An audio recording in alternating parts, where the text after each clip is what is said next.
കൂടുതൽ വാർത്തകളും വീഡിയോകളും കാണാൻ ഈ ചാനൽ സബ്സ്ക്രൈബ് ചെയ്യുക. കൂടെ ബെൽ ബട്ടൺ അമർത്തുക. Please subscribe our channel. നമസ്കാരം.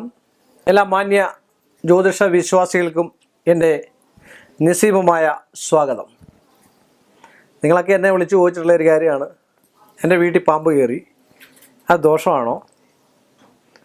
ചുമ്മാ ഒരു പാമ്പിനെ കണ്ടിട്ട് ദോഷമാണെന്ന് ജ്യോതിഷ സംബന്ധമായിട്ട് വിഷയം. ജ്യോതിഷ ആധികാരികമായിട്ടുള്ളൊരു ശാസ്ത്രവും വിജ്ഞാനപ്രദമായിട്ടുള്ളൊരു ശാസ്ത്രവും അതിനകത്ത് ഒരുപാട് കാര്യങ്ങൾ അടങ്ങിയിരിക്കുന്നതാണ്. ഈ ലോകത്തിലുള്ള എല്ലാ കാര്യങ്ങളെക്കുറിച്ച് സയൻസ്, ഹിസ്റ്ററി, ചരിത്രം, ഭൂമിയുടെ സ്പന്ദനങ്ങൾ, ഗ്രഹങ്ങളുടെ സ്പന്ദനങ്ങൾ, അങ്ങനെ പലവിധ കാര്യങ്ങൾ എല്ലാം ഉൾക്കൊണ്ടിട്ടുള്ള ഒരു ശാസ്ത്രപരമായിട്ടുള്ള ശാസ്ത്രമാണ് ജ്യോതിഷ ശാസ്ത്രം. അത് അംഗീകരിക്കാത്ത എന്താണ്?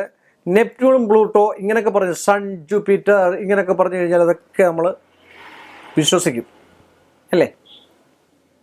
അപ്പോൾ അതുകൊണ്ട് പാമ്പ് കയറിയാൽ എന്ത്, രാഹു കേതു എന്നൊക്കെയാണ് ഞങ്ങൾ പറയുക അല്ലേ?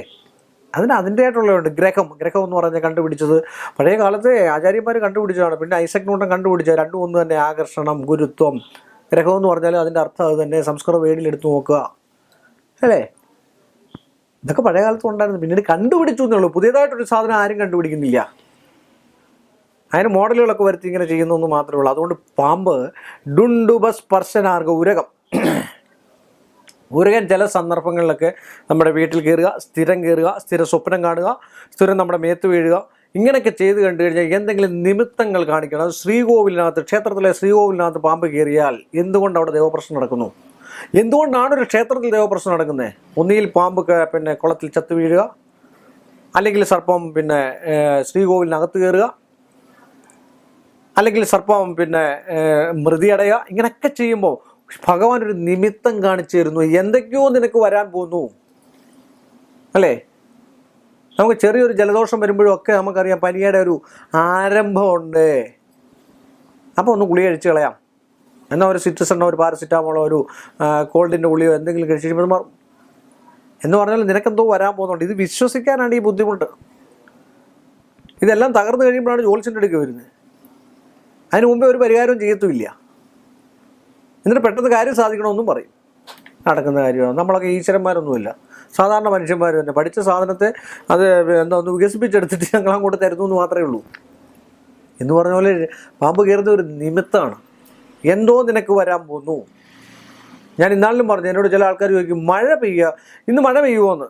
കളിയാക്കിയായിരിക്കും ചോദിക്കുന്നത്. എനിക്ക് അന്നേരം അറിയാം ആളുടെ മുഖത്ത് നോക്കിയാൽ എന്തോ ആളിന് വരാനുണ്ട്.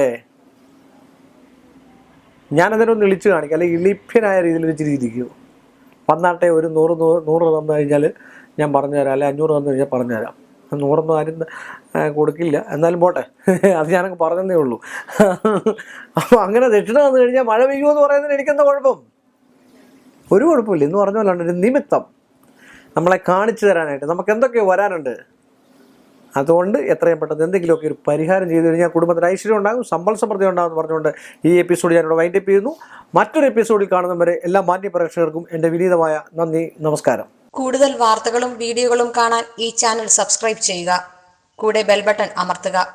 Please subscribe our channel.